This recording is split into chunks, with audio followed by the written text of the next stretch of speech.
नमस्कार। News night के एक और विशेष अंक में आप सभी दर्शकों का बहुत बहुत स्वागत है। मैं हूं अस्सी मिश्रा और आज हम बात करेंगे राष्ट्रपति द्रौपदी मुर्मू ने संसद के दोनों ही सदनों के संयुक्त सत्र को आज संबोधित किया और इस दौरान बहुत सारी अहम बातें राष्ट्रपति ने कही हैं। क्या है इन बातों के मायने और हम आपको विस्तार से बताएंगे इस रिपोर्ट में कि किस तरह से राष्ट्रपति जब संबोधित कर रही थी तो किन किन विषयों को उन्होंने छुआ, किन किन विषयों पर अपनी बातें रखी। इकोनॉमी को लेकर, युवाओं को लेकर, फार्मर्स को लेकर, इन तमाम मुद्दों पर राष्ट्रपति ने अपनी बातें रखी। विस्तृत रिपोर्ट हम आपको आपसे कुछ देर के बाद दिखाएंगे और साथ ही साथ हम बात करेंगे नीट मामले, क्योंकि नीट मामले को लेकर सीबीआई लगातार एक्शन मोड में है, गिरफ्तारियां हुई है। क्या कुछ है इसको लेकर हम आपको ताजा अपडेट बताएंगे और साथ ही साथ बात करेंगे दिल्ली के जल संकट की। जी हां, क्योंकि लगातार बीते कई दिनों से इसको लेकर सियासत हो रही है और लोग पानी से तरस रहे हैं पाने के बिना। और आज दिल्ली एमसीडी में भी बीजेपी ने इसका विरोध प्रदर्शन किया इस पूरे मामले को लेकर। और हम बात करेंगे आखिर में T20 वर्ल्ड कप की, क्योंकि अब से कुछ देर के बाद ही और मेरे ख्याल से मैच शुरू भी हो गया। भारत और इंग्लैंड के बीच मुकाबला इस वक्त चल रहा है। क्या कुछ ताजा अपडेट है वो भी आपको बताएंगे, लेकिन शुरुआत करना चाहेंगे सबसे पहले हेडलाइंस के साथ। राष्ट्रपति द्रौपदी मुर्मू ने संसद की संयुक्त बैठक में कहा, विकसित भारत के निर्माण के लिए गरीब, युवा, नारी और किसानों का सशक्तिकरण सरकार की सर्वोच्च प्राथमिकता। प्रधानमंत्री ने कहा, राष्ट्रपति का अभिभाषण ने प्रस्तुत की प्रगति और सुशासन की रूपरेखा।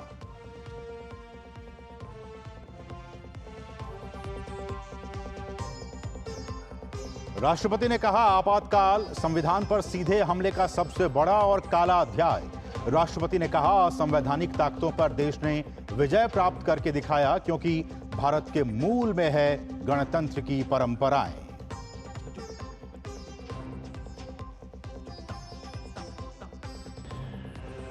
सिंगोल मामले पर सपा सांसद आर.के. चौधरी के विवादित बयान पर सियासत गरमाई। भाजपा समेत एनडीए सांसदों ने जताया विरोध। केंद्रीय मंत्री एल मुरुगन ने सपा सांसद के बयान को बताया तमिलों का अपमान। अनुप्रिया पटेल ने की बयान पर माफी की मांग।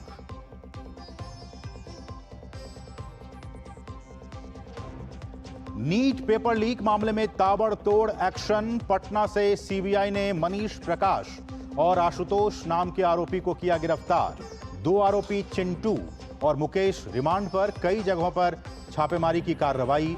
महाराष्ट्र में नीट मामले की जांच सीबीआई को सौंपी गई।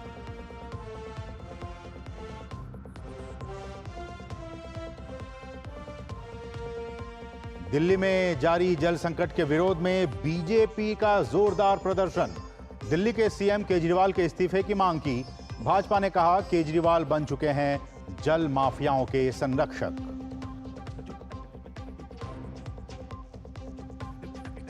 विकास की राह में भारत की उपलब्धियों का दौर जारी। इमर्जिंग मार्केट्स ट्रैकर में भारतीय इकोनॉमी को शीर्ष स्थान। भारत ने मई में लगातार छठे महीने अपना शीर्ष स्थान रखा बरकरार। सेंसेक्स भी पहुंचा ऑल टाइम हाई पर। और T20 वर्ल्ड कप के दूसरे सेमीफाइनल में भारत का सामना गत विजेता इंग्लैंड से। वहीं पहले सेमीफाइनल में दक्षिण अफ्रीका ने अफगानिस्तान को 9 विकेट से हराते हुए फाइनल में बनाई जगह।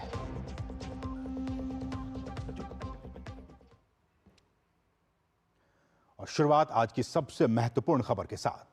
18वीं लोकसभा के गठन के बाद आज राष्ट्रपति ने लोकसभा और राज्यसभा की संयुक्त बैठक को संबोधित किया और इस दौरान राष्ट्रपति ने केंद्र की मोदी सरकार की बीते 10 वर्षों की उपलब्धियों का जिक्र किया।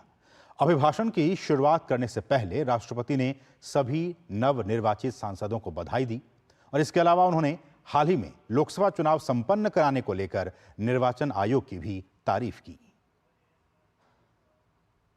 लोकसभा के पहले सत्र की शुरुआत गुरुवार को राष्ट्रपति द्रौपदी मुर्मू के अभिभाषण के साथ हुई। इस दौरान उन्होंने संसद के संयुक्त सत्र को संबोधित करते हुए महिलाओं, किसानों, अर्थव्यवस्था पर मोदी सरकार 3.0 के विजन को समझाया और पिछली सरकार की उपलब्धियों को भी गिनवाया। इस दौरान उन्होंने आपातकाल, वैश्विक चुनौतियों, बजट, देश की ग्रोथ, किसानों समेत अन्य मुद्दों पर भी बातें रखी। राष्ट्रपति ने कहा कि 2024 के लोकसभा चुनाव की चर्चा आज पूरी दुनिया में है। दुनिया देख रही है कि भारत के लोगों ने लगातार तीसरी बार स्थिर और स्पष्ट बहुमत की सरकार बनाई है। 6 दशक बाद ऐसा हुआ है। ऐसा समय में जो भारत के लोगों की आकांक्षाएं सर्वोच्च स्तर पर है, लोगों ने मेरी सरकार पर लगातार तीसरी बार भरोसा जताया। भारत के लोगों को ये पूर्ण विश्वास है कि उनकी आकांक्षाएं सिर्फ मेरी सरकार ही पूरा कर सकती है। राष्ट्रपति ने कहा कि आज 27 जून है। 25 जून 1975 को लागू हुआ आपातकाल संविधान पर सीधे हमले का सबसे बड़ा और काला अध्याय था, लेकिन ऐसी असंवैधानिक ताकतों पर देश ने विजय प्राप्त करके दिखाया, क्योंकि भारत के मूल में गणतंत्र की परंपराएं रही हैं। देश में संविधान लागू होने के बाद भी संविधान पर अनेक बार हमले हुए हैं। आज 27 जून है। 25 जून 1975 को लागू हुआ आपातकाल संविधान पर सीधे हमले का सबसे बड़ा और काला अध्याय था। तो पूरे देश में हाहाकार मच गया था, लेकिन ऐसी असंवैधानिक ताकतों पर देश ने विजय प्राप्त करके दिखाया, क्योंकि भारत के मूल में गणतंत्र की परंपराएं रही है। संयुक्त सत्र को संबोधित करते हुए राष्ट्रपति ने कहा कि आगामी सत्र में मेरी सरकार अपने इस कार्यकाल का पहला बजट पेश करने जा रही है। ये बजट सरकार की दूरगामी नीतियों और फ्यूचरिस्टिक विजन का एक प्रभावी दस्तावेज होगा। आगामी सत्र में मेरी सरकार अपने इस कार्यकाल का पहला बजट पेश करने जा रही है। ये बजट सरकार की दूरगामी नीतियों और फ्यूचरिस्टिक विजन का एक प्रभावी दस्तावेज होगा। इस बजट में बड़े आर्थिक और सामाजिक निर्णयों के साथ ही अनेक ऐतिहासिक कदम भी देखने को मिलेंगे। राष्ट्रपति ने कहा कि रिफॉर्म, परफॉर्म और ट्रांसफॉर्म के संकल्प ने आज भारत को दुनिया की सबसे तेजी से बढ़ने वाली अर्थव्यवस्था बना दिया है। अब मेरी सरकार भारत को विश्व की तीसरे नंबर की इकोनॉमी बनाने में जुटी हुई है। इस लक्ष्य की प्राप्ति विकसित भारत की नींव को भी मजबूत करने का काम करेगी। देश में कई दशकों तक अस्थिर सरकार के दौर में कई सरकारें चाहते हुए भी ना रिफॉर्म कर पाए और न ही आवश्यक निर्णय ले पाए। भारत की जनता ने निर्णायक बनकर इस स्थिति को बदला है। बीते 10 वर्षों में ऐसे अनेक रिफॉर्म्स हुई है, जिनका बहुत लाभ देश को आज मिल रहा है। विकसित भारत पर बोलते हुए राष्ट्रपति ने कहा कि हम जब 2047 में आजादी की शताब्दी का उत्सव विकसित भारत के रूप में मनाएंगे, तो युवा पीढ़ी को भी इसका श्रेय मिलेगा। आज का समय हर प्रकार से भारत के लिए बहुत अनुकूल है। आने वाले वर्षों में भारत की सरकार और संसद का क्या निर्णय लेती है, क्या नीतियां बनाती है, इस पर पूरा विश्व की नजर है। इस अनुकूल समय का अधिक से अधिक लाभ देश को मिले, ये दायित्व सरकार के साथ साथ संसद के हर सदस्य का भी होना चाहिए। पिछले 10 वर्षों में जो रिफॉर्म्स हुई है, जो नया आत्मविश्वास देश में आया है, इससे हम विकसित भारत बनाने के लिए नई गति प्राप्त कर चुके हैं। हम सभी को ये हमेशा ध्यान रखना है कि विकसित भारत का निर्माण देश के हर नागरिक की आकांक्षा है, संकल्प भी है। इस संकल्प की सिद्धि में अवरोध पैदा ना हो, ये हम सभी का दायित्व है भी, कर्तव्य भी है। पेपर लीक की घटनाओं पर बोलते हुए राष्ट्रपति ने कहा कि हाल ही में कुछ परीक्षाओं में हुई पेपर लीक की घटनाओं की निष्पक्ष जांच और दोषियों को कड़ी से कड़ी सजा दिलवाने के लिए मेरी सरकार प्रतिबद्ध है। हाल ही में कुछ परीक्षाओं में हुई पेपर लीक की घटनाओं की निष्पक्ष जांच और दोषियों को कड़ी से कड़ी सजा दिलवाने के लिए मेरी सरकार प्रतिबद्ध है। इससे पहले भी हमने देखा है कि कई राज्यों में पेपर लीक की घटनाएं होती रही है। इस पर दलीय राजनीति से ऊपर उठकर देशव्यापी ठोस उपाय करने की जरूरत है। संसद ने भी परीक्षा में होने वाली गड़बड़ियों के विरुद्ध एक सख्त कानून बनाया है। मेरी सरकार परीक्षाओं से जुड़ी संस्थाओं, उनके कामकाज के तरीके, परीक्षा प्रक्रिया, सभी में बड़ी सुधार करने की दिशा में काम कर रही है। कुल मिलाकर राष्ट्रपति द्रौपदी मुर्मू के अभिभाषण में भविष्य के भारत की झलक के साथ साथ सुशासन, स्थिरता और निरंतरता दिखाई दी, जो समृद्ध भारत के विकास का पथ प्रशस्त करेगा। पार्लियामेंट टीम के साथ ब्यूरो रिपोर्ट, डीडी न्यूज। और प्रधानमंत्री नरेंद्र मोदी ने राष्ट्रपति के संबोधन पर सोशल मीडिया साइट एक्स पर लिखा कि संसद के दोनों सदनों में राष्ट्रपति जी का संबोधन व्यापक था और इसने प्रगति और सुशासन का रोड मैप प्रस्तुत किया। इसमें भारत द्वारा की जा रही प्रगति और आगे की संभावनाओं को भी शामिल किया गया। उनके संबोधन में कुछ प्रमुख चुनौतियों का भी उल्लेख किया गया, जिन्हें हमें अपने नागरिकों के जीवन में गुणात्मक परिवर्तन सुनिश्चित करने के लिए सामूहिक रूप से दूर करना होगा।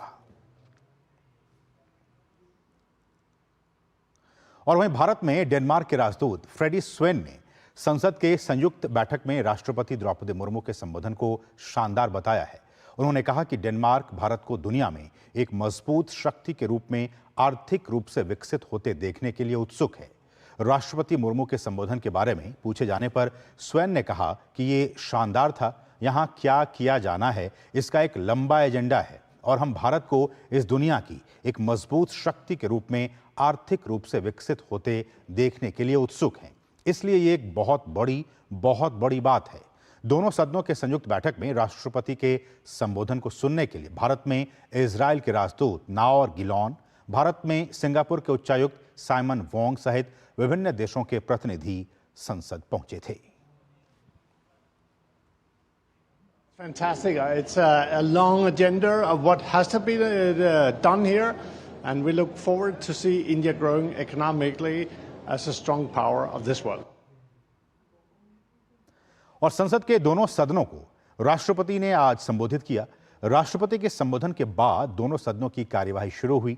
राज्यसभा में प्रधानमंत्री ने अपने मंत्रिपरिषद के सदस्यों का परिचय सदन से करवाया। वहीं लोकसभा अध्यक्ष ने राहुल गांधी को नेता प्रतिपक्ष बनने की बधाई दी। Introduction of ministers, honourable prime minister. धन्यवाद महोदय। माननीय सभापति महोदय, मैं आपकी अनुमति से आपसे और आपके माध्यम से इस सम्मानित सदन से अपने मंत्रिपरिषद के सहयोगियों का परिचय कराना चाहता हूं। श्री राजनाथ सिंह, रक्षा मंत्री,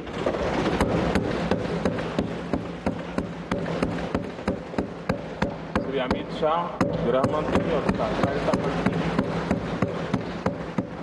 संसद के दोनों सदनों के सांसदों को राष्ट्रपति द्रौपदी मुर्मू के संबोधन के बाद राज्यसभा का 264वां सत्र शुरू हुआ, जिसमें की कार्यवाही शुरू हुई।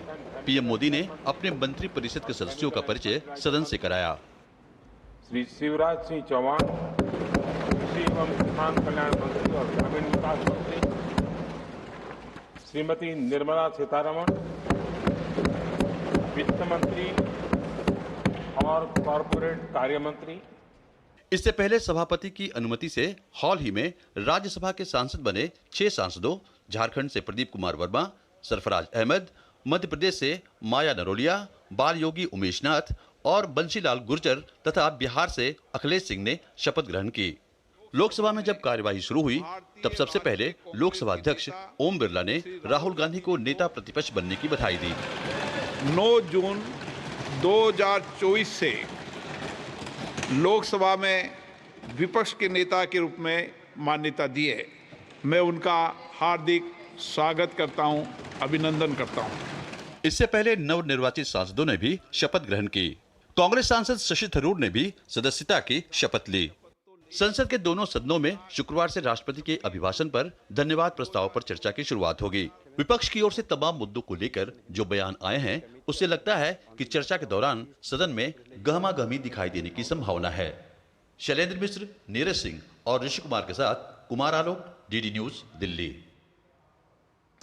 और राज्यसभा में सभापति जगदीप धनखड़ ने जेपी नड्डा को राज्यसभा में नेता सदन बनाए जाने की सूचना दी और खुशी जाहिर की। इस मौके पर जेपी नड्डा ने अपनी सीट से उठकर आसन और सांसदों का अभिवादन स्वीकार किया। honorable members, I am pleased to inform that Sri Jagat Prakash Nadda, Minister of Health and Family Welfare and Minister of Chemicals and Fertilizers, has been appointed as the Leader of the House in the Council of State, Rajya Sabha.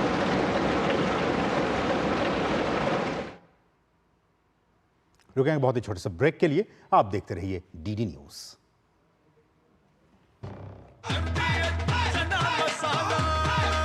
अब छोलिया हो या लोबिया, सफेद चने या काले चने, सब कुछ मजेदार बने। स्वाद से सबको दीवाना कर दे, दीवाना कर दे। पता का चाय, गजब का स्वाद। मैं क्या जी, सब जानते हैं, जहां दिखे मारियो, अपना समझ के खा लियो। डॉक्टर ऑर्थो ऑयल के रेगुलर मसाज से जॉइंट हेल्थी रहते हैं, और अगर प्रॉब्लम बहुत पुरानी है तो डॉक्टर ऑर्थो कैप्सूल्स साथ लेना ना भूलें। अब दर्द भी घुटने टेकेगा। सर, आपका केवाईसी अपडेट करना है, नहीं तो अकाउंट और एटीएम कार्ड ब्लॉक हो जाएगा। सावधान, सावधान। 2.5 करोड़ का इनाम मुझे। देखिए, अनजाने कॉल्स, फर्जी ईमेल्स, लिंक्स और जाली ऐप से अपना पिन, ओटीपी, पासवर्ड कभी भी किसी के साथ शेयर न करें। आप रहेंगे सावधान तो नहीं होगा नुकसान। आरबीआई कहता है, जानकार बनिए, सतर्क रहिए। पाव भाजी को फेवरेट बनाता है MDH पाव भाजी मसाला। MDH पाव भाजी मसाला। MDH बनाए पाव भाजी लाजवाब। MDH।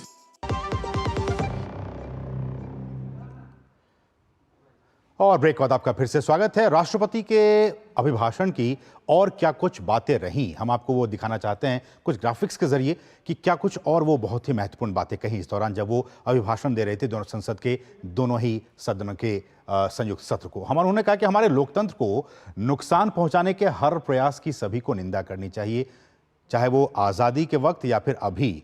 जो भी नुकसान पहुंचाने की जो भी कोशिश की गई उसकी हमें भर्त्सना करनी चाहिए, उसको रोकने की कोशिश करनी चाहिए। विभाजनकारी ताकतें लोकतंत्र को कमजोर करने, देश के भीतर और बाहर से समाज में खाई पैदा करने की साजिश रच रही है, इस बात का भी जिक्र किया राष्ट्रपति ने। उन्होंने पेपर लीक के मसले पर उन्होंने कहा कि दलगत राजनीति से ऊपर उठकर संसद द्वारा एक सख्त कानून बनाने की जरूरत है। पेपर लीक के इस पूरे मामले पर राष्ट्रपति ने साफ तौर पर कहा। उन्होंने ये भी कहा कि एक सशक्त भारत के लिए हमारी सेनाओं में आधुनिकता जरूरी है, रिफॉर्म्स की जरूरत है। राष्ट्रपति ने इसके बारे में कहा। उन्होंने कहा कि सरकार ने किसानों के लिए कि खरीफ फसलों के लिए MSP में रिकॉर्ड बढ़ोतरी की है। बीते कार्यकाल में, बीते 10 वर्षों में लगातार उसमें बढ़ोतरी की गई है। हरित उद्योग, ग्रीन जो जॉब्स हैं, उसको लेकर राष्ट्रपति ने कहा कि हम हरित उद्योगों पर निवेश बढ़ा रहे हैं, जिससे कि ग्रीन जॉब्स भी है भारत में लगातार बढ़ते जा रहे हैं। इस तरफ भी राष्ट्रपति का इशारा था। इस बार जो चुनाव हुए हैं, लोकसभा के चुनाव, खासकर जम्मू कश्मीर में, उसको लेकर राष्ट्रपति ने कहा कि कश्मीर घाटी में वोटिंग के जो अब तक के रिकॉर्ड्स थे, अनेक दशकों के रिकॉर्ड को टूटने का इस बार काम हुआ है। रिकॉर्ड टूटते हुए लोगों ने देखा है किस तरह से बम्पर वोटिंग हुई है कश्मीर घाटी में। उन्होंने कहा कि मेरी सरकार के कार्यकाल में महिला सशक्तिकरण के नए दौर की शुरुआत हुई है। महिलाओं के लिए बहुत सारे कानून बनाए गए हैं, उनके आर्थिक सशक्तिकरण के लिए बहुत सारे कानून बनाए गए हैं। तो उन्होंने कहा कि नए दौर की शुरुआत हुई है मेरी सरकार के कार्यकाल में। 24,000 करोड़ रुपए से अधिक की PM जनमन जैसी योजना जो है वो आज अति पिछड़े जनजातीय समूहों के उत्थान का माध्यम बन रही है। तो हर समाज के हर वर्ग के लोगों के लिए सरकार ने कुछ न कुछ किया है। हर किसी को स्पर्श करने का काम इस सरकार ने किया है। नॉर्थ ईस्ट की बात की जाए तो राष्ट्रपति ने कहा कि नॉर्थ ईस्ट में अशांत क्षेत्र में तेज विकास कर चरणबद्ध तरीके से एफ्स्पा को, arm forces special power act को हटाने का काम भी लगातार जारी है। और चूंकि वहां पे जो पीस है वो रिस्टोर हो रही है, इसलिए उस एफ्स्पा कानून को वहां से हटाने का काम चरणबद्ध तरीके से किया जा रहा है। वुमेन लेड डेवलपमेंट जो है उसको लेकर समर्पित मेरी सरकार ने महिला सशक्तिकरण के एक नए युग की शुरुआत की है कि महिलाओं, वुमेन लेड डेवलपमेंट हो, न सिर्फ महिलाओं के लिए बल्कि महिलाओं के द्वारा भी डेवलपमेंट का कार्य हो। इसको लेकर सरकार ने बहुत सारी अहम पहल की है। सरकार का यह भी प्रयास है कि महिलाओं को कौशल, उनका कौशल बढ़े, कमाई के साधन बढ़ें और उनका सम्मान बढ़े समाज में, देश में, और उनका नाम पूरे वैश्विक जगत में हो। इसका भी काम सरकार ने किया है। राष्ट्रपति ने कहा संबोधन के दौरान कि भारत आज किसी भी संकट के समय फर्स्ट रिस्पॉन्डर के तौर पर और ग्लोबल साउथ की बुलंद आवाज बन गया है। ये बहुत ही महत्वपूर्ण बातें हैं कि किस तरह से वो एक फर्स्ट रिस्पॉन्स करता है और ग्लोबल साउथ की आवाज बनकर भी उभरा है। तमाम देश इस बात को समझ रहे हैं, जान रहे हैं कि किस तरह से ग्लोबल साउथ के एक आवाज के मुखर आवाज के तौर पर भारत बीते वर्षों में एक अपनी शक्ति के तौर पर इसका विकास हुआ है। तो ये कुछ अहम बातें राष्ट्रपति के अभिभाषण की, हम इस पर चर्चा भी करेंगे और जानेंगे कि आखिर ये जो अभिभाषण राष्ट्रपति ने दिया और जिन जिन मुद्दों को उन्होंने छूने की कोशिश की, इसके क्या कुछ मायने हैं। इस पर विस्तार से करेंगे चर्चा अपने खास मेहमानों के साथ, लेकिन उससे पहले रुकेंगे बहुत ही छोटे से ब्रेक के लिए। आप देखते रहिए डीडी न्यूज। अब तक टेस्टी राजमा बनाना नहीं आया। बिना MDH राजमा मसाला के टेस्टी राजमा कैसे बनेगा? MDH राजमा मसाला, क्या स्वादिष्ट राजमा बनाए। MDH।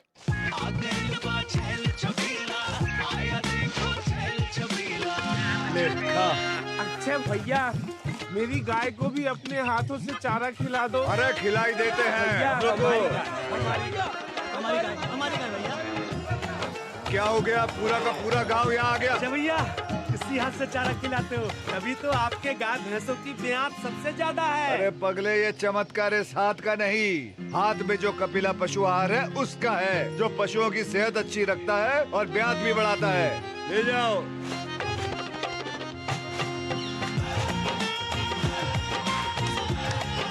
कपिला, देश का नंबर 1 पशु आहार। बात जब पीढ़ियों के लिए बनने वाले घर की हो तो जिम्मेदारी बड़ी हो जाती है। गैलेंट समझता है ये जिम्मेदारी। अब डबल M रिब्स के साथ गैलेंट एडवांस TMT रीबार, निर्माण का रियल हीरो। काफी टैलेंटेड है आपकी बेटी। सर, बड़ी होकर इंडिया के लिए खेलना चाहती है। उसके फ्यूचर के लिए अभी से मैंने सेविंग भी स्टार्ट कर दी है। फ्यूचर की बात है तो सिर्फ उसे नहीं, आपको भी मैदान में उतरना पड़ेगा। मुझे? इनका मतलब है म्यूचुअल फंड्स के मैदान में। सिर्फ सेविंग्स नहीं, हर महीने म्यूचुअल फंड्स में भी इन्वेस्ट कीजिए। वरना आपकी बेटी तो बड़ी होगी, पर उसके लिए सेव किए हुए पैसे शायद उतने ही रह जाएंगे। सही है सर। म्यूचुअल फंड निवेश बाजार जोखिमों के अधीन है। योजना से जुड़े सभी दस्तावेजों को ध्यान से पढ़ें। गोल्डी छोले मसाले, जहाँ जाए रिश्ते बनाए, जहाँ जाए रिश्ते बनाए, गोल्डी मसाले। और ब्रेक के बाद आपका फिर से स्वागत है और हम बात करेंगे राष्ट्रपति के अभिभाषण पर। हमारा जो आज का विशेष है वो यही है कि राष्ट्रपति ने देश के सामने रखा सरकार का विजन। जी हां, क्या कुछ सरकार आने वाले दिनों में, आने वाले समय में क्या कुछ करने वाली है, इसको लेकर एक विजन रखने की कोशिश की है राष्ट्रपति द्रौपदी मुर्मू ने आज जब वो संयुक्त सत्र को संबोधित कर रहे थे। और इस विषय पर बातचीत करने के लिए दो बहुत ही खास मेहमान, दो वरिष्ठ पत्रकार इस वक्त हमारे साथ स्टूडियो में मौजूद हैं। हमारे साथ हैं अदिति टंडन जी, जो कि वरिष्ठ पत्रकार। अदिति जी, आपका बहुत बहुत स्वागत इस कार्यक्रम में। और साथ ही साथ हमारे साथ प्रफुल्ल केतकर जी हैं। सर, आपका भी बहुत बहुत स्वागत। शुरुआत लेडीज फर्स्ट, मैम आपसे शुरुआत करना चाहेंगे। आज बहुत सारे अहम विषयों को टच करने की कोशिश की है राष्ट्रपति ने, लेकिन शुरुआत सबसे पहले आपातकाल की बात से ही। राष्ट्रपति ने साफ तौर पर कहा कि ये एक लोकतंत्र पर एक काला धब्बा था और उन्होंने ये भी कहा कि जो असंवैधानिक ताकतें हैं, इन चीज़ों पर देश ने विजय प्राप्त कर लिया। और उन्होंने ये भी कहा कि क्योंकि भारत के मूल में ही गणतांत्रिक परंपराएं रही हैं, इसलिए हमने उस पर हमने विजय प्राप्त की। आपकी प्रतिक्रिया? देखिए, आपातकाल को लेकर एक चल ही रहा है, एक नैरेटिव चल रहा है, एक बहस छिड़ी हुई है पूरे देश में। हमने कल देखा कि लोकसभा स्पीकर अध्यक्ष अपना पद ग्रहण करने के बाद उन्होंने एक रेजोल्यूशन मूव की जो कि हाउस ने अडॉप्ट की। उसी लाइन में आज राष्ट्रपति जी का जो अभिभाषण हुआ, उसमें बहुत महत्वपूर्ण 2-3 बातें संविधान को लेकर जो कही गई, वो यही कही गई कि मूल में जो भारतीय मूल में डेमोक्रेसी है कि हम लोकतंत्र की जननी के रूप में पूरे विश्व में आज से नहीं बहुत देर से जाने जाते हैं। सभा और समिति का जो ट्रेडिशन है वो भारत में वेदों के वक्त से है, तो ये कोई नई चीज़ भारत के लिए नहीं है। और इंदिरा गांधी जिन्होंने आपातकाल इम्पोज किया था, उन्हें ये बात बहुत जल्द समझ आ गई थी। इसी वजह से फिर उन्होंने ये डिसाइड किया कि मैं अब रेजोल्यूशन करके अपना सारा इमरजेंसी की और एक फ्रेश इलेक्शन कॉल करूंगी। हालांकि उसी कंट्री ने फिर उनको वापस इलेक्ट भी किया, लेकिन कहने का मतलब ये है कि संविधान चर्चा में क्यों है, ये इसलिए भी चर्चा में है क्योंकि अभी अभी इलेक्शन होके हटा है और हमने देखा किस तरह विपक्ष ने संविधान को एक टूल की तरह इस्तेमाल किया और हमने देखा कि 400 प्लस का जो स्लोगन था एनडीए सरकार का, उसको भी एक तरह से नैरेटिव बनाया गया कि इसलिए इस्तेमाल किया जा रहा है कि संविधान बदलना चाहते हैं। तो एक तरह से भाजपा ने भी एक काउंटर खड़ा किया है अपनी तरफ से कि आपको इन बातों को कहने का हक इसलिए नहीं है क्योंकि आपके जो तमाम नेता थे, स्पेशली इंदिरा गांधी, उन्होंने सबसे बड़ा प्रहार संविधान पे किया था। उसी लाइन में राष्ट्रपति जी का अभिभाषण देखा जाना चाहिए और एक बहुत महत्वपूर्ण माइलस्टोन है कि 50th ईयर इमरजेंसी का अब हम मार्क कर रहे हैं। तो ये कुछ यूं ही नहीं है, लोग ये कह सकते हैं कि पिछले जून 25 को ऐसा नैरेटिव क्यों नहीं क्रिएट किया गया। तो वजह ये है कि ये एक माइलस्टोन इवेंट है, 50 साल इमरजेंसी को हो गए हैं, तो रूलिंग पार्टी जाहिर सी बात है कि इस पे एक डिबेट खड़ा करना चाहेगी। और हमने देखा भी प्रफुल्ल जी कि जब राष्ट्रपति ये बोल रही थी तो सदन में किस तरह का माहौल बना, और इसको लेके कल भी हमने देखा कि बहुत से लोगों ने कमेंट किए कि भाई आप संविधान की प्रति को लेके हाथों में घूम रहे हैं, लेकिन आप ही के प्रेडिसेसर ने, आप ही की सरकार ने बीते सालों में क्या कुछ किया है, तो ये जो तरीका है वो सही नहीं है। जी बिल्कुल, देखिए ऐसा है, प्रधानमंत्री जब ये सेशन शुरू हुआ था तब प्रधानमंत्री ने मीडिया के सामने आते हुए अपनी बात रखी थी और उन्होंने भी इमरजेंसी का उल्लेख किया था। फिर कल संसद में भी इसको लेकर नवनिर्वाचित स्पीकर ने उस पर एक प्रस्ताव रखा और आज राष्ट्रपति जी के अभिभाषण में ही आना, ये एक तरफ कांग्रेस की जो रणनीति थी संविधान की सैक्रोसैंक्ट होने के विषय पर भाजपा को और सरकार को, एनडीए गवर्नमेंट को घेरना, एक तरफ उसका भी काउंटर है। दूसरा हमको ये भी ध्यान में रखना चाहिए कि आज का जो कांग्रेस का अलायंस का कुनबा है उसमें से बहुत सारा हिस्सा जो है वो इमरजेंसी के विरोध में स्ट्रगल करके आया। मतलब मीसा भारती नाम ही मीसा से आया है। बिल्कुल बिल्कुल। तो लालू प्रसाद की बेटी का नाम ही आपातकाल के विरोध में, जो आपातकाल का जो कानून बना था उस नाम से आया है, उसका विरोध के तो नाम ऐसे में कल हमने जैसे देखा कि जब ये प्रस्ताव चर्चा के लिए आया तो कांग्रेस छोड़कर बाकी कोई भी उनका गठबंधन का साथी इसमें उनके साथ खड़ा नहीं रहा, और यही कारण था शायद कि इसका अंदाज शायद कांग्रेस को था और इसी वजह से उन्होंने डिवीजन ऑफ वोट्स की मांग स्पीकर वाले चुनाव के संदर्भ में नहीं की। तो इस पृष्ठभूमि को समझते हुए हमको राष्ट्रपति के अभिभाषण को समझना चाहिए। लेकिन मैं थोड़ा सा बड़े फलक पर जब इसको देखता हूं तो मुझे ऐसा लगता है कि लोकतंत्र और भारत के जो हमारी एक तरह से इलेक्शन कमीशन जैसी एजेंस जो इंस्टीट्यूशंस है, कॉन्स्टिट्यूशनल इंस्टीट्यूशंस है, उनका महत्व, इस चुनाव प्रक्रिया का महत्व स्थापित करना, दूसरा पिछले 10 साल की उपलब्धियों को गिनाना, और तीसरा आने वाले समय की विजन को रखना। ब्रॉडली मैं आज के राष्ट्रपति जी के भाषण को मैं इन 3 हिस्सों में देखता हूं। अदिति जी, बहुत सारी, चूंकि हमने कहा कि विजन जो है उसको सामने रखने की कोशिश की है राष्ट्रपति ने। पेपर लीक एक बहुत बड़ा मसला था और उसको लेकर लगातार एक्शंस हो रहे हैं।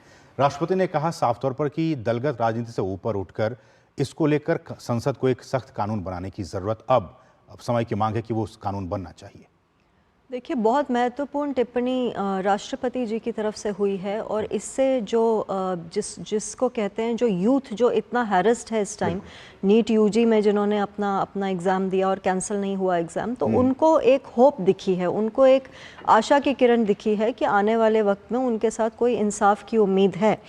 सबसे इम्पॉर्टेंट ये भी है कि जो नेशनल टेस्टिंग एजेंसी है उसके चीफ को तो पहले ही हटा दिया गया है और उनको एक कंपल्सरी साइड में पोस्टिंग उनको अभी दी नहीं गई है, और एनटीए के पूरे किस तरीके से डिजी लॉकर जो कहते हैं कॉम्प्रोमाइज़ हो गया। देखिए, ये आज के अभिभाषण में राष्ट्रपति जी ने एक बहुत महत्वपूर्ण बात ये कही कि कम्युनिकेशन रेवोल्यूशन की जो एज है उसमें तरह तरह के चैलेंजेस आएंगे। उन्होंने हालांकि ये जिक्र किया कि डेमोक्रेसी पर, जो इंडियन डेमोक्रेसी पर प्रहार करने वाली ताकतें देश के अंदर और देश के बाहर दोनों सक्रिय हैं, लेकिन वो तो एक पॉलिटिकल पॉइंट है कि इस तरीके की ताकतें नेचुरली अग्रसर हैं, क्योंकि एक सशक्त भारत बहुत सी ग्लोबल ताकतों के फेवर में नहीं है। और ये सबको पता है कि कौन सी ताकतें चाहती हैं कि भारत दबा रहे या भारत में एक स्थिर सरकार ना हो, ये सब जानते हैं। लेकिन कम्युनिकेशन रेवोल्यूशन के और रिस्क क्या है? सबसे बड़ा रिस्क तो यही है कि आप ये एग्जामिनेशन के जो पेपर्स हैं जो डिजी लॉकर में सुरक्षित होने चाहिए थे, वो तमाम सोशल मीडिया चैनल्स पर अवेलेबल हैं, व्हाट्सएप पे शेयर हो रहे हैं, या जो भी सीबीआई ने आज ही अरेस्ट की हैं 2 नीट यूजी के संदर्भ में, तो पता लगेगा कि ये कैसे हुआ, कहाँ से लीक हुआ। तो ये भी तो देखिए आपको सिक्योर करना है। जो हमारे सांसदों के सामने चैलेंज ये है कि कम्युनिकेशन रेवोल्यूशन की एज में, डिजिटल टेक्नोलॉजी की एज में आप इन किस्म के एग्जामिनेशन पेपर्स को जो सैक्रोसैंक्ट हैं कैसे सेफ रखेंगे? बिल्कुल। आप कैसे इंश्योर करेंगे कि बच्चा जब एग्जाम देने जा रहा है तो उसे ये कैसे आश्वासन देंगे कि ये पेपर आज ही खुला है, आप ही के सामने खुला है? ये चैलेंज है। बिल्कुल चैलेंज है और सरकार को ये भरोसा देना होगा तमाम, क्योंकि लाखों बच्चे बैठते हैं इस एग्जाम में। बहुत सारे मुद्दे राष्ट्रपति ने प्रफुल्ल जी जिक्र किया, उन्होंने कहा कि जो किसान भाई हमारे हैं उनके लिए भी बीते वर्षों में सरकार ने और अभी कुछ दिन पहले भी एमएसपी में बढ़ोतरी की है। कैसे देखते हैं इसको आप? देखिए, एक महत्वपूर्ण बिंदु इस पूरे अभिभाषण में जो था वो इंक्लूसिव गवर्नेंस का था। केवल किसानों की बात नहीं है, ग्रामीण इंफ्रास्ट्रक्चर हो, बहुत सारे जनजाति के विषय हो, युवाओं के विषय हो, महिलाओं के विषय हो, तो ये एक तरीके से 10 साल की उपलब्धियां तो है ही, लेकिन सरकार का आने वाले समय का फोकस क्या रहेगा, इसका भी एक तरह से दिशा निर्देश इस अभिभाषण में दिखता है जी। और क्योंकि किसानों के विषय को लेकर आंदोलन भी खड़ा रहा, विपक्ष ने उसको भुनाने का भी प्रयास किया, तो ऐसे में और भी महत्वपूर्ण हो जाता है कि सरकार जब एमएसपी की कीमतें केवल घोषित करना नहीं, उसके डिसबर्समेंट को लेकर आंकड़े बता रही है, तो ऐसे में ये एक तरीके से पॉलिटिकल, क्योंकि राष्ट्रपति का अभिभाषण एक तरीके से सरकार की पूरी एक तरीके से कामकाज का लेखा जोखा होता है। तो ऐसे में ये पॉलिटिकल कम्युनिकेशन भी है कि हम जो भी आज के पिछड़े हैं, वंचित है, किसान है, युवा है, महिला, इन सबको कहीं ना कहीं एक इस इंक्लूसिव गवर्नेंस के मॉडल में आज हम एड्रेस कर रहे हैं। इसका भी एक महत्वपूर्ण मैसेज आज राष्ट्रपति जी के अभिभाषण से सरकार ने एक और बहुत महत्वपूर्ण मुद्दा रहा कश्मीर में। जिस तरह से हमने देखा लोकसभा चुनाव में अच्छी खासी वोटिंग हुई, अदिति मैम, इसको आप कैसे देखते हैं? क्योंकि बहुत से लोग कह रहे थे, आलोचना कर रहे थे कि ऐसा नहीं होगा, वैसा नहीं होगा, लेकिन हमने देखा, सभी ने देखा किस तरह से लोग अपने घरों से बाहर निकले और इसमें भाग लिया। देखिए, ये एक बहुत ही शुभ संकेत है लोकतंत्र के लिए, और खासकर 370 हटाने के बाद, क्योंकि ये पहला चुनाव ऐसा हुआ है वादी में, तो ये एक इम्पॉर्टेंट इंडिकेटर है कि लोगों में एक तरीके से लोकतांत्रिक प्रथाओं की तरफ फिर से एक उम्मीद जागी है। लोग अपने घरों से निकल के अपनी आवाज़, जिसको कहते हैं कि you have to stand to be counted, तो ये एक बहुत शुभ संकेत है। इससे क्या होगा कि जितनी भी वहाँ अलगाववाद की ताकतें हैं वो नेचुरली मार्जिनलाइज होती जाएंगी। लेकिन क्योंकि सेपरेटिस्ट का एजेंडा क्या रहता था, आपको याद होगा, जब जब चुनाव वादी में होता था या जम्मू कश्मीर में होता था, तो जितने भी सेपरेटिस्ट लीडर्स थे, सैयद अली शाह गिलानी, तो वो बॉयकॉट की कॉल देते थे। उसके बाद एक नेचुरल सा पैटर्न शुरू हो जाता था कि कोई निकल के आ रहा है तो उसे गोली मार दीजिए, कोई अपना पर्चा भर रहा है तो उसे जान से मार दीजिए। तो ये एक दहशत का वातावरण क्रिएट होता था। प्लस उससे क्या होता था कि पूरे विश्व में ये संदेश जाता था कि कश्मीरी शायद वोट नहीं करना चाह रहा, जबकि आपने स्थिति ऐसी पैदा नहीं होने दी कि जिस स्थिति में कोई एम्बोल्डन फील करे लोग अपने। तो ये जो एक आवाज वादी को वापस मिली है, इट इज लाइक कश्मीर को अपनी आवाज वापस मिली है। तो ये एक बहुत बड़ी चीज है कि एक फ्रीडम का एहसास होता है जब आप अपने नुमाइंदे को चुनने जाओ। वो कोई भी हो सकता है। हमने देखा कि अब राशिद खान भी वहां जीते, जो कि हाँ, राशिद इंजीनियर जीते, जिनका बेटा कैंपेन कर रहा था, वो खुद जेल में है। पंजाब में अमृतपाल जी जीते, खदूर साहब से, वो जेल में हैं। तो इस देश के लोकतंत्र की यही खूबसूरती है कि हर तरह की वॉइसेस, हर तरह की आइडियोलॉजी के लोग संसद में आए हैं इस बार। बिल्कुल, और ये भी बहुत अच्छी एक खूबसूरत पहल है। लेकिन प्रफुल्ल जी, नॉर्थ ईस्ट का भी जिक्र किया राष्ट्रपति। उन्होंने कहा कि देखिए, एप्सपा को जैसे जैसे चीज़ें अब सुधरती जा रही हैं, लगातार उसको हटाने का काम भी किया जा रहा है। देखिए, नॉर्थ ईस्ट के बारे में आपको भी पता है, मीडिया में कहा जाता था टायरनी ऑफ डिस्टेंस है। नो एक ऐसा अंतर है कि वहाँ पे कुछ गलत हो रहा है, कुछ निगेटिव है तो ही खबर बनती है दिल्ली में, अन्यथा नॉर्थ ईस्ट गिनती में ही नहीं है। लेकिन आज जो बदलाव है वहाँ पे, चाहे इंफ्रास्ट्रक्चर की फैसिलिटी हो, वहाँ के cultural icons, symbols, freedom fighters, उनको उचित स्थान देना हो, और क्योंकि केंद्र सरकार के सारे महत्वपूर्ण डिपार्टमेंट्स आज वहाँ पे जाकर बैठकें कर रहे हैं, वहाँ के सारे नॉर्थ ईस्ट के स्टेट्स में जाकर 60 से ज्यादा बार जा चुके हैं नॉर्थ ईस्ट। पीएम तो जा ही रहे हैं और वो एक महत्वपूर्ण मैसेज है ही, लेकिन उसके साथ साथ सारे मंत्रालयों की बैठकें वहाँ जाकर हो रही है, वहाँ के इश्यूज को वहाँ के पर्सपेक्टिव से एड्रेस करने का प्रयास हो रहा है। और इसी कारण से जो तथाकथित विघटनकारी शक्तियाँ थी, कुछ सेपरेटिस्ट ग्रुप्स थे, आज हम देख रहे हैं कि वो बहुत सारे हथियार डालकर इस लोकतांत्रिक प्रक्रिया में आ गए हैं। उन्होंने शांति का प्रस्ताव रखा है, सरकार के साथ कोई ना कोई एग्रीमेंट साइन किया है, या पॉलिटिकल पार्टी फॉर्म करके आए हैं। तो ये एक बहुत बड़ा, इसलिए इस अशांत क्षेत्र को विकास और लोकतंत्र के मार्ग पर लाना, और उसमें भी नॉर्थ ईस्ट के सारे समूहों की सहभागिता सुनिश्चित करना, मुझे लगता है ये मैसेज। आखिरी टिप्पणी अदिति जी, हमने राष्ट्रपति ने भी कहा कि जो फर्स्ट रिस्पॉन्डर के तौर पर बिहेव किया है बीते वर्षों में भारत, और ग्लोबल साउथ की आवाज़ बन गया है, ये इसको आप कैसे देखते हैं? नहीं, देखिए, भारत ने बहुत से पहलुओं पर बहुत सी पहल की है, जैसे कि सबसे इम्पोर्टेंट तो क्लाइमेट चेंज ही ले लीजिए आप, कि जैसे हमने जाकर अपनी बात रखी, प्रधानमंत्री ने पंच अमृत का एक स्लोगन दिया विश्व के पटल पर जाकर, और प्लस हम जिस तरीके से श्री अन्न को प्रमोट कर रहे हैं, तो हम फ्यूचर में देख रहे हैं, प्लस हम सोलर अलायंस की तरफ बढ़ रहे हैं। ऑलरेडी हमने पीएम सूर्य घर योजना अपने देश में लागू कर दी है, लोगों ने रजिस्टर करना शुरू कर दिया है, और कुछ स्टेट से तो खबर ये भी आ रही है कि जहाँ जहाँ लगे हैं सोलर पैनल, वहाँ बिजली के बिल में कटौती शुरू हो गई है। तो ये जो ट्रांजिशंस हैं, क्लीन एनर्जी की तरफ हो, या इथेनॉल ब्लेंडिंग की बात हो, या कि श्री अन्न हो, तो ये जो बहुत बड़ी बड़ी पहल, और योगा हम ना भूलें कि हमारी सॉफ्ट पावर का एक हिस्सा है, अभी अभी योगा डे सेलिब्रेट हुआ है। तो ये सब जो बातें हैं, प्लस जो इंडिया का रिस्पांस है यूक्रेन के युद्ध से, रशिया यूक्रेन युद्ध के टाइम से ही देखेंगे कि किस तरीके से एक कॉरिडोर बना, जिसके थ्रू इंडियन स्टूडेंट्स ही नहीं, पाकिस्तानी स्टूडेंट्स भी उसमें से निकल के वापस सेफ्टी की तरफ आए। तो भारत की आवाज़ को लोग अब सीरियसली लेने लगे हैं, सीरियसली ले रहे हैं, इसमें कोई दोहराए नहीं है। आज अभिभाषण में राष्ट्रपति जी ने ये मेंशन किया कि आने वाली सदी भारत, ये सदी भारत की सदी है, आने वाला इरा भारत का इरा है। तो इसमें कोई शक, अभी शक की गुंजाइश नहीं। जो कद है अंतर्राष्ट्रीय मंचों पे, वो लगातार बढ़ता जा रहा है, और इसलिए हम कह सकते हैं कि आज का जो अभिभाषण रहा वो एक नए विजन और एक नए विश्वास का, हम कह सकते हैं कि अभिभाषण रहा। बहुत बहुत शुक्रिया आप दोनों मेहमानों का, प्रफुल्ल जी आपका भी और अदिति मैम आपका भी, स्टूडियो में आने के लिए और हमसे बातचीत करने के लिए बहुत बहुत शुक्रिया। बढ़ेंगे आगे, रुकेंगे बहुत ही छोटे से ब्रेक के लिए। आप देखते रहिए डीडी न्यूज़। बढ़िया है, प्राकृतिक हल्दी, मिर्ची, धनिया। नहीं, मिर्ची, धनिया, हल्दी, MDH।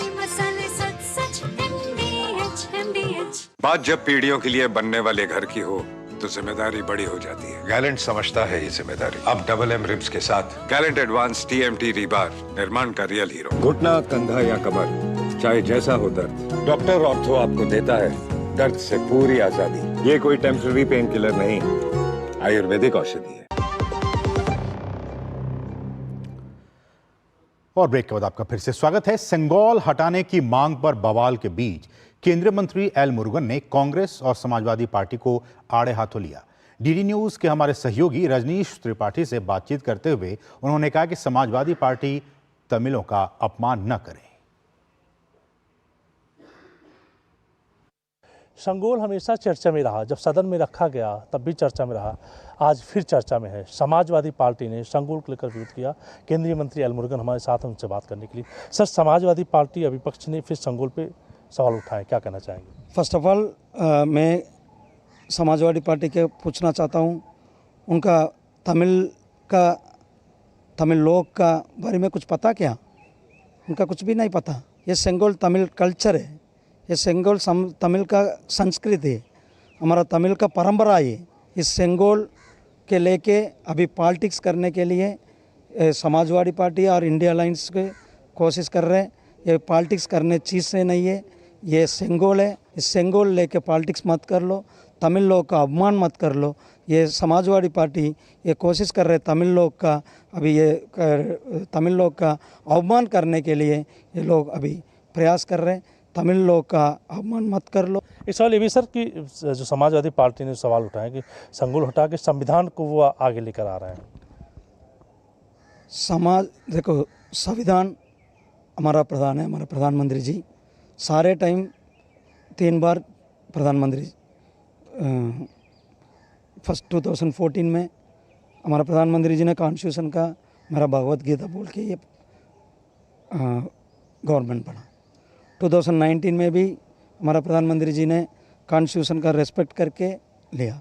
अभी भी 2024 में भी सेंट्रल हॉल में कॉन्स्टिट्यूशन रख के कॉन्स्टिट्यूशन का हमारा प्रधानमंत्री नमस्कार करके हमारा प्रधानमंत्री जी किया। सो ऐसे ये लोग समाजवादी लोग हमारा प्रधानमंत्री जी और हमारा का कॉन्स्टिट्यूशन का लेके बोलने के लिए कोई उनका राइट्स नहीं है। अभी ये बात कर रहे हैं, कॉन्स्टिट्यूशन का बात कर रहे हैं। तमिलनाडु में कल्लाकुरिची में क्या होगा, ये 20 to 35 पीपल मर गया ये इलिसिट शराब पी के। इसमें कौन सरकार है? क्यों हमारा मल्लिकार्जुन खड़गे वो he didn't open his mouth, he didn't even condemn the incident, he didn't told the condolence also, and Stalin didn't visit, Stalin the chief minister in the black, he didn't visit the spot, even Rahul Gandhi didn't open the mouth. So why their Dalit people are died, they didn't bother about that, so they don't have any right to talk about this. Thank you. Cameraman Praveen साथ Rajneesh Tripathi, DD News, Delhi. और बुधवार को कांग्रेस ने विवादित बयान देने वाले Sam Pitroda को एक बार फिर से इंडियन ओवरसीज कांग्रेस का प्रमुख नियुक्त कर दिया। इसके बाद से कांग्रेस भाजपा के निशाने पर है। लोकसभा में राहुल गांधी के नेता प्रतिपक्ष बनने के बाद सैम पित्रोदा की दोबारा नियुक्ति पर शहजाद पूनावाला ने राहुल गांधी पर निशाना साधा है। पूनावाला ने राहुल गांधी को सैम पित्रोदा का चेला बताया है। जैसे ही चुनाव समाप्त होते हैं, क्रोनोलॉजी समझिए, राहुल गांधी जी एलओपी बनाए जाते हैं और एलओपी के पद को ग्रहण करने के बाद, after Rahul Gandhi has become the LOP, he obviously needs adviser, he needs guru. तो जो सबसे पहला महत्वपूर्ण अपॉइंटमेंट या रीअपॉइंटमेंट कांग्रेस पार्टी करती है वो अंकल सैम पित्रोदा का करती है। मतलब कि राहुल के बाद की कोई अगर अपॉइंटमेंट महत्वपूर्ण है कांग्रेस के लिए तो अंकल सैम की है। और पूनावाला ने आगे यह भी कहा कि सैम पित्रोदा ने संविधान का अपमान किया था। ऐसे में दोबारा उन्हें कांग्रेस द्वारा पद प्रदान करने से कांग्रेस ने बाबा साहब अंबेडकर का अपमान किया है। आजकल जो चेले हैं वो संविधान की कॉपी लेकर घूमते हैं, जय संविधान भी बोलते हैं। गुरु ने संविधान पे भी अपना विशेष ज्ञान जो है प्रकट किया है। संविधान के विषय में गुरु ने कहा है कि संविधान बनाने में अंबेडकर जी का क्या योगदान था? योगदान था तो नेहरू जी का था। यह गुरु जी का बयान था, ट्विटर पर ट्वीट भी है उनका। मतलब कि आज राहुल गांधी जी ने सैम पित्रोदा की अपॉइंटमेंट और कांग्रेस पार्टी ने उनकी अपॉइंटमेंट को एंडोर्स करते हुए अंबेडकर जी का सबसे बड़ा अपमान किया है, संविधान का सबसे बड़ा अपमान किया है। दिल्ली में पानी के मुद्दे पर सियासी संग्राम लगातार छिड़ा हुआ है। आप सरकार पर नाकामी का आरोप लगाते हुए एमसीडी के अंदर सदन में बीजेपी पार्षदों ने मटका लेकर प्रदर्शन किया। सदन में हंगामे के बाद उसकी कार्यवाही स्थगित कर दी गई। बीजेपी एमसीडी के बाहर भी पानी के मुद्दे पर लगातार प्रदर्शन कर रही है।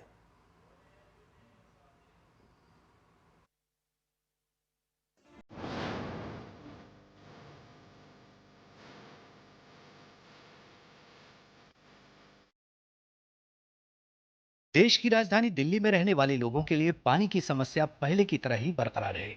लोगों को पानी की भारी किल्लत का सामना करना पड़ रहा है, लेकिन आम लोगों की परेशानियों के बीच सत्ता पक्ष और विपक्ष दोनों के बीच आरोप प्रत्यारोप का दौर चल रहा है।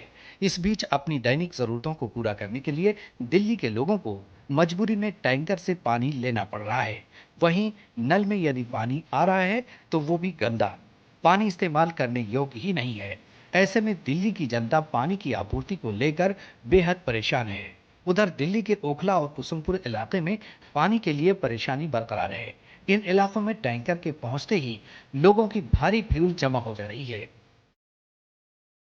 पानी का दिक्कत तो है अभी, ठीक है, सप्लाई का पानी आता है लेकिन गंदा आ रहा है, उससे पानी हम लोग यूज नहीं कर। पानी तो दिल्ली में पानी है नहीं और दिल्ली दूसरे देश पर निर्भर राज्य पर कर रहा है, तो इसलिए थोड़ा दिक्कत आ रहा है। गर्मी के दिन में दिक्कत है। कमी तो बहुत दिन से चल रही है, 2 महीने हो गए जो, तो 3 महीने बाद जब तक पानी हो रहा है जो है गर्मी को पानी की कमी हो रही है। बच्चे सब लाइन में लगे हुए हैं, बहुत बड़ी समस्या है पानी की यहाँ पे। सर पानी हम लोग ड्यूटी जाते हैं, टाइम से पानी नहीं मिलता है यहाँ पे। पानी अगर टाइम से मिल जाए तो हर आदमी की समस्या दूर हो जाए। जो दिल्ली में जारी जल संकट के विरोध में भारतीय जनता पार्टी के पार्षदों ने जमकर प्रदर्शन किया। एमसीडी सदन में प्रदर्शन करते हुए पार्षदों ने दिल्ली के मुख्यमंत्री के खिलाफ नारेबाजी करते हुए उनके इस्तीफे की मांग की। पार्षदों ने कहा कि दिल्ली सरकार जनता को पर्याप्त मात्रा में पानी की आपूर्ति करने में विफल रही है, लिहाजा केजरीवाल को मुख्यमंत्री के पद पर बने रहने का हक नहीं है। वहीं जल संकट पर केजरीवाल को घेरते हुए भाजपा नेता रमेश बिधूड़ी ने कहा कि शीला दीक्षित को भ्रष्ट बताकर सत्ता में आने वाले केजरीवाल अब जल माफियाओं के संरक्षक बन चुके हैं। दिल्ली का हर इलाका पानी की कमी से त्रस्त है, लेकिन आम आदमी पार्टी सत्ता में मस्त है। वहीं भाजपा नेता मनोज तिवारी ने कहा कि जनता आम आदमी पार्टी को नकार चुकी है। 10 साल हो गए केजरीवाल को। दिल्ली में दोनों कमांड टैंकों के अंदर पानी आता है केवल 17-18 MGD। बिजवासन के अंदर 1 MGD पानी कम है। वहां के लोगों को 5 MGD पानी चाहिए। पालम के अंदर 1.5 MGD पानी कम है। उन लोगों को 4.5 MGD पानी चाहिए। केजरीवाल साहब, शीला दीक्षित 850 टैंकर में घोटाला करती थी, तूने तो और टैंकर माफिया बनाकर 300 ज्यादा बना दिए। दिल्ली के झुग्गी वालों को पानी नहीं मिल रहा है, अनऑथराइज्ड कॉलोनियों को पानी नहीं मिल रहा है, बुजुर्गों को पेंशन नहीं मिल रहा है, गरीबों का राशन कार्ड नहीं बन रहा है, गलियां टूटी पड़ी हैं, जल जमाव है। अभी कोई तैयारी नहीं है मॉनसून के आने की, इसलिए जहां पानी हो रहा है जल जमाव हो जा रहा है। तो दिल्ली की जनता अब कितना बहिष्कार करे, कितना बर्दाश्त करेगी, इसलिए दिल्ली की जनता ने कर दिया आम आदमी पार्टी का बहिष्कार। उधर दिल्ली सरकार के तमाम दावों के बावजूद दिल्ली के कई इलाकों में लोग अभी भी बूंद बूंद पानी के लिए त्रस्त हैं। बिजवासन, पालम सहित राजधानी के कई हिस्से पानी की किल्लत को झेलने को मजबूर हैं। जल संकट से जूझते दिल्ली में सही व्यवस्था नहीं होने की वजह से स्थानीय लोगों में भारी गुस्सा है। जल संकट के बीच टैंकरों से साफ पानी नहीं मिलने से भी लोगों में सरकार के प्रति काफी नाराजगी है। वहीं दिल्ली के मुख्यमंत्री अरविंद केजरीवाल आबकारी घोटाला मामले में जेल में बंद हैं और दिल्ली की जनता जल संकट और अन्य समस्याओं के बीच पिस रही है। Bureau report, DD news. और बात नीट की। नीट यूजी पेपर लीक मामले की जांच सीबीआई कर रही है और एजेंसी ने इस केस में बिहार से पहली गिरफ्तारी की है। पटना के रहने वाले मनीष कुमार और आशुतोष से पूछताछ के बाद सीबीआई ने दोनों को गिरफ्तार कर लिया है। इधर सुप्रीम कोर्ट ने नीट यूजी 2024 में हुई धांधली को लेकर दायर याचिका पर एनटीए को नोटिस जारी कर उनसे जवाब मांगा है।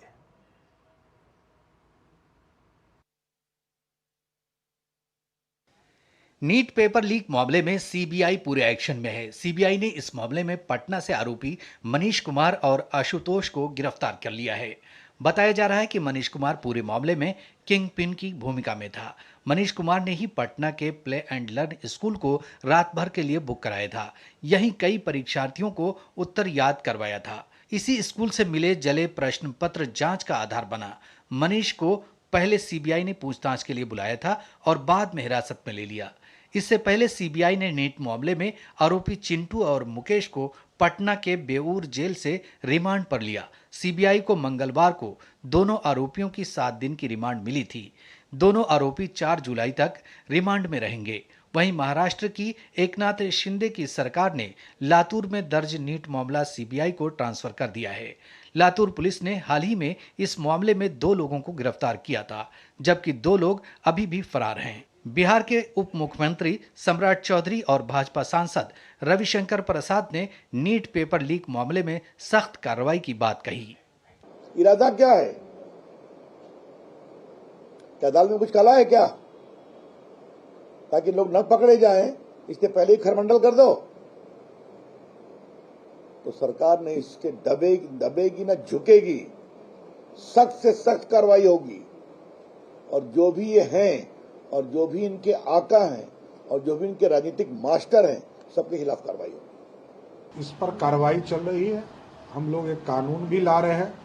भारत सरकार ने भी कानून की व्यवस्था किया है, 10 साल तक की सजा और पेनल्टी देने का भी व्यवस्था किया है। हम लोग भी इस आगामी सत्र में इस पर कानून लाएंगे और कठोर से कठोर कार्रवाई करके स्पीडी ट्रायल चलाकर ये 3 से 6 महीने में इनको सजा दिलाने की व्यवस्था करनी है। इसके अलावा सीबीआई की टीम ने झारखंड के हजारीबाग के ओएसिस स्कूल के प्राचार्य डॉक्टर एहसानुल हक से पूछताछ की। बैंक के अधिकारियों और स्कूल के अन्य शिक्षकों से भी सीबीआई ने पूछताछ की। इधर सुप्रीम कोर्ट ने नीट यूजी 2024 में हुई धांधली को लेकर दायर याचिका पर एनटीए को नोटिस जारी कर जवाब मांगा है। 8 जुलाई को मामले की अगली सुनवाई होगी। कोर्ट ने इस याचिका को भी मूल याचिका के साथ संलग्न कर दिया है। यह याचिका एक कोचिंग सेंटर की ओर से दायर की गई है और इसमें OMR शीट उपलब्ध कराने की मांग की गई है। विकास सारथी, निशांत सौरभ की रिपोर्ट, डीडी न्यूज। और यहां रुकें एक और छोटे से ब्रेक के लिए। आप देखते रहिए डीडी न्यूज। अब तक टेस्टी राजमा बनाना नहीं आया। बिना MDH राजमा मसाला के टेस्टी राजमा कैसे बनेगा? MDH राजमा मसाला। क्या स्वादिष्ट राजमा बनाए। MDH। काफी टैलेंटेड है आपकी बेटी। सर बड़ी होकर इंडिया के लिए खेलना चाहती है। उसके फ्यूचर के लिए अभी से मैंने सेविंग भी स्टार्ट कर दी है। फ्यूचर की बात है तो सिर्फ उसे नहीं, आपको भी मैदान में उतरना पड़ेगा। मुझे? इनका मतलब है म्यूचुअल फंड्स के मैदान में। सिर्फ सेविंग्स नहीं, हर महीने म्यूचुअल फंड्स में भी इन्वेस्ट कीजिए। वरना आपकी बेटी तो बड़ी होगी, पर उसके लिए सेव किए हुए पैसे शायद उतने ही रह जाएंगे। सही है सर। म्यूचुअल फंड निवेश बाजार जोखिमों के अधीन है। योजना से जुड़े सभी दस्तावेजों को ध्यान से पढ़ें। बात जब पीढ़ियों के लिए बनने वाले घर की हो तो जिम्मेदारी बड़ी हो जाती है। गैलेंट समझता है ये जिम्मेदारी। अब डबल M रिब्स के साथ गैलेंट एडवांस TMT रीबार निर्माण का रियल हीरो। गोल्डी छोले मसाले, जहाँ जाए रिश्ते बनाए। जहाँ जाए रिश्ते बनाए, गोल्डी मसाले। और ब्रेक के बाद आपका फिर से स्वागत है। बढ़ेंगे आगे। विकास की राह में भारत निरंतर बड़ी उपलब्धियां दर्ज कर रहा है। विश्व की सबसे तेजी से बढ़ती इकोनॉमी के साथ साथ भारत ने उभरते बाजारों की तालिका में भी शीर्ष स्थान बरकरार रखा है। अपनी सरल बाजार नीतियों और व्यापार अनुकूल वातावरण से भारत निवेश और व्यापार के लिए पसंदीदा स्थल है।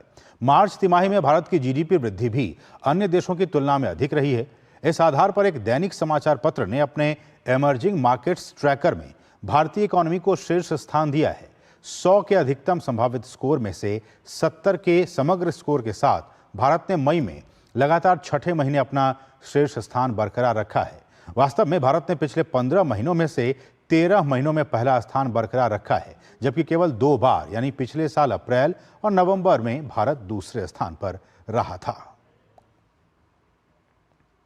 शेयर बाजार की बात करें तो भारतीय शेयर बाजार में तेजी का सिलसिला गुरुवार को लगातार चौथे कारोबारी सत्र में भी जारी रहा और सेंसेक्स पहली बार 79,000 के स्तर को पार कर गया। वहीं निफ्टी ने भी पहली बार ऐतिहासिक 24,000 अंक का शिखर छुआ। इन्फोसिस, रिलायंस और TCS जैसी बड़ी कंपनियों के शेयरों में लिवाली से बाजार में बढ़त रही।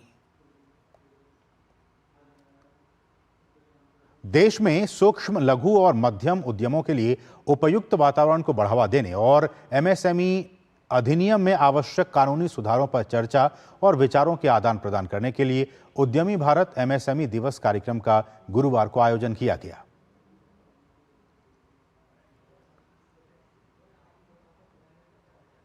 और अब कुछ नजरें देश की कुछ और महत्वपूर्ण खबरों पर फटाफट अंदाज में। आप देखिए इन खबरों को और हमें दीजिए अनुमति। नमस्कार। बजट से पहले वित्त मंत्री निर्मला सीतारमण ने परामर्श बैठक की। 9वीं प्री बजट बैठक में स्वास्थ्य और शिक्षा क्षेत्रों के विशेषज्ञों ने सुझाव दिए। बैठक में वित्त राज्य मंत्री पंकज चौधरी, मुख्य आर्थिक सलाहकार और मंत्रालय के अधिकारी शामिल हुए। दिल्ली के उपराज्यपाल ने दिल्ली डायलॉग एवं डेवलपमेंट कमीशन DDCD को अस्थायी रूप से भंग कर दिया है। इसके साथ साथ उपराज्यपाल ने इसके उपाध्यक्ष और सदस्यों के रूप में डोमेन विशेषज्ञों की स्क्रीनिंग और चयन के लिए एक सिस्टम विकसित होने तक इसके गैर आधिकारिक सदस्यों को हटाने का भी आदेश दे दिया है। मध्य प्रदेश के मुख्यमंत्री मोहन यादव ने CAA के तहत 3 आवेदकों को नागरिकता प्रमाण पत्र प्रदान किए। राज्य के पहले 3 आवेदकों में से 2 पाकिस्तानी समीर मेलवानी, संजना मेलवानी और एक बांग्लादेशी राखी दास को भारतीय नागरिकता प्रदान की गई। राजस्थान के मुख्यमंत्री भजनलाल शर्मा एक दिन के दौरे पर झुंझुनू पहुंचे। झुंझुनू से मुख्यमंत्री भजनलाल शर्मा ने सामाजिक सुरक्षा पेंशन योजना की बढ़ी हुई राशि की सौगात जनता को दी। इस योजना से 88 लाख लोगों के खातों में 1037 करोड़ रुपए की राशि का सीधा स्थानांतरण किया गया। उत्तर प्रदेश के मुख्यमंत्री योगी आदित्यनाथ ने आज यूपी 112 के दूसरे चरण का उद्घाटन किया। दूसरे चरण में PRV वाहनों की संख्या 4800 से बढ़कर 6278 हो जाएगी। इसके साथ ही कॉल टेकर्स की संख्या में भी करीब 40% का इजाफा होगा।